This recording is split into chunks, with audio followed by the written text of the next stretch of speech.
የኔ ልጅ አቅም እየተዳከመ ነው። እዛ አካባቢ ትንሽ የምንጫለች ከዛ ውሃ ይዘልኝ ነው። እሺ ምንድን ነው? ለምንድን ነው እዚህ ጋር ልብሳቸው የሚያጥቡት? በእነሱ ምክንያት ውሃ በሙሉ ተበከለ። በጭራሽ ውሃም አይጠጣም። አባዬ ይቅርብ። ሰዎች በሙሉ ልብሳቸውን እሱ ሊያጥበው ውሃውን ቆሻሻ አድርገውታል። ውሃም አይመስልም። ችግር የለው። የተወሰደ እዚህ አካባቢ ረፍት እናድርግ። ሄድና ከቀደሙ ምንጭ ውሃውን ቀርተና። አባዬ እንኳን ውሃውን ለመጠጣት ለመታጠብም አይሆንም። እንዳለ እኮ ነው ያቆሸሹት። እንዳልኩ አድርግ። ጥሩ። እንዴ እንዴት ነው ውሃው እንደዚህ ሊነጻ ይቻላል?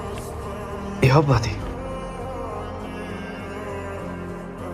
ተመለከትክ? የትዕግስትን ኃይል ማለት አእምሯችንም ልክ እንደዚሁ ናት። የተረበሸ የተጨነቀ ጊዜ በቶሎ ውሳኔ ከመወሰን ይልቅ ትንሽ የተወሰነ ጊዜና መታገስ ያስፈልጋታል። ሰዎች ምንጩ ላይ ልብሳቸውን አጥበው ውሃውን ቆሻሻ አደረጉት። ምንጩ ምንም ድምፅም ሆነ ተቃውሞ ሳያሰማ ሳይናደድ ቆሻሻውን ይዞ ጉዞውን ቀጠለ።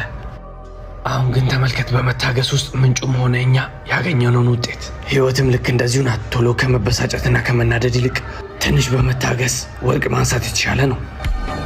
ይህንን ቪዲዮ ወዳችሁት ላይክ ያደረጋችሁት በሙሉ ባዮ ላይ ሊንክ አለ፣ እየገባችሁ ቮት ማድረጋችሁን ቀጥሉ። እናመሰግናለን።